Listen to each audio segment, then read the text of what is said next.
اعوذ باللہ من الشیطان الرجیم، بسم اللہ الرحمن الرحیم۔ اپنے دل کو پاک صاف رکھنا۔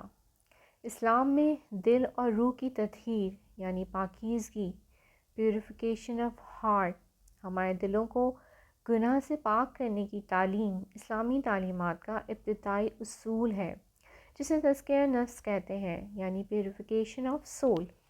اللہ تعالیٰ نے فرمایا، وہ کامیاب ہوا جس نے اپنے نفس کو پاک کیا، اور وہ ناکام ہوا جس نے نفس کو خراب کیا۔ اللہ تعالیٰ قیامت کے دن کی طرف اشارہ کرتے ہوئے قرآن پاک میں فرماتے ہیں، وہ دن جس میں نہ مال اور دولت کا کوئی فائدہ ہوگا مگر اس کے لیے جو اللہ کے پاس خالص دل کے ساتھ آئے۔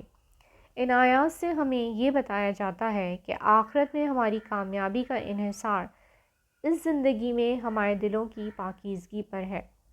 ہمیں اپنے دلوں کو روحانی گناہوں جیسے لالچ، بغض، حسد، تکبر اور دنیا پرستی سے پاک کرنا ہوگا۔ اس کی جگہ ہمیں اپنے دلوں کو ثقافت، ہمدردی، فیاضی، عاجزی جیسی روحانی خوبیوں سے آراستہ کرنا ہوگا۔ دل اور نفس کی پاکیزگی ان اولین احکامات میں سے ہے جس کے ساتھ حضرت موسیٰ علیہ السلام کو فرعون کے پاس بھیجا گیا۔ اللہ تعالیٰ نے فرمایا، فرعون کے پاس جاؤ کیونکہ وہ فاسق ہے، اس سے کہو کیا تم اپنے آپ کو پاک کرے گا۔ دل کی پاکیزگی حضرت ابراہیم علیہ السلام کی نمایاں خصوصیات میں سے ہے۔ اپنے دل کو پاک کرنے کے لیے جن بنیادی طریقوں کو ہم استعمال کر سکتے ہیں ان میں سے ایک یہ ہے کہ رسول اکرم صلی اللہ علیہ وسلم کے طریقوں یعنی سنتوں کے مطابق مخلصانہ دعائیں کریں۔ اللہ تعالیٰ قرآن پاک میں ارشاد فرماتے ہیں، وہ کامیاب ہوا جس نے اپنے نفس کو پاک کیا، جس نے اپنے رب کا نام لیا اور نماز پڑھی۔ سو مائی بردر اینڈ سسٹرز، جب ہم اللہ کی بڑائی کرتے ہیں اور گناہوں کی معافی مانگتے ہیں تو یہ ہمارے دلوں کو تکبر سے دور کرتا ہے اور ہمیں عاجز بنا دیتا ہے۔ جب ہم اللہ سے دوسروں کی رہنمائی، ان کے لیے ہدایت کی دعا کرتے ہیں تو یہ ہمارے دلوں سے بغض اور نفرت کو دور کرتا ہے اور ہمیں اللہ کی خاطر دوسروں سے محبت کرنے پر مجبور کرتا ہے۔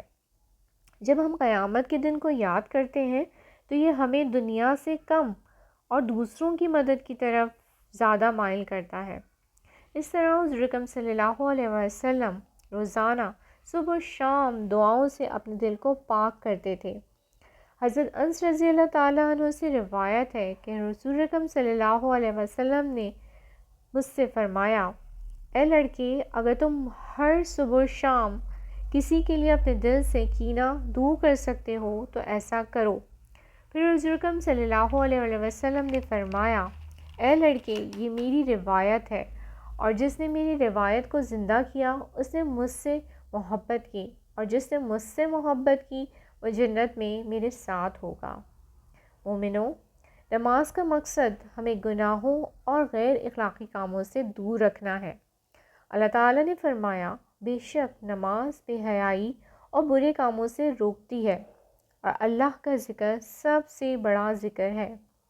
جب کوئی مسلمان گناہ کرتا ہے تو اس کے دل پر ایک داغ چھا جاتا ہے، لیکن توبہ اور نیک اعمال سے وہ داغ مٹ جاتا ہے۔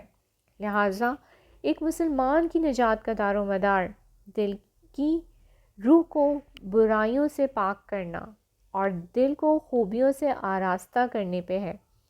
روح کی پاکیزگی خلوص دعاؤں اور دوسروں کے لیے صدقہ جاریہ کرنے سے حاصل ہوتی ہے۔ ہمیں یاد رکھنا چاہیے کہ قیامت کے دن ہمارا فیصلہ ہمارے دلوں کی پاکیزگی اور اعمال کی صداقت کے مطابق کیا جائے گا۔ کامیابی اللہ کی طرف سے آتی ہے اور اللہ اسے بہتر جانتا ہے۔ وآخر دعوانا ان الحمد للہ رب العالمین۔ آج کی پوسٹ اچھی لگی ہے تو شیئر کیجئے، لائک کیجئے اور چینلز کو سبسکرائب کیجئے۔ اللہ حافظ، جزاک اللہ۔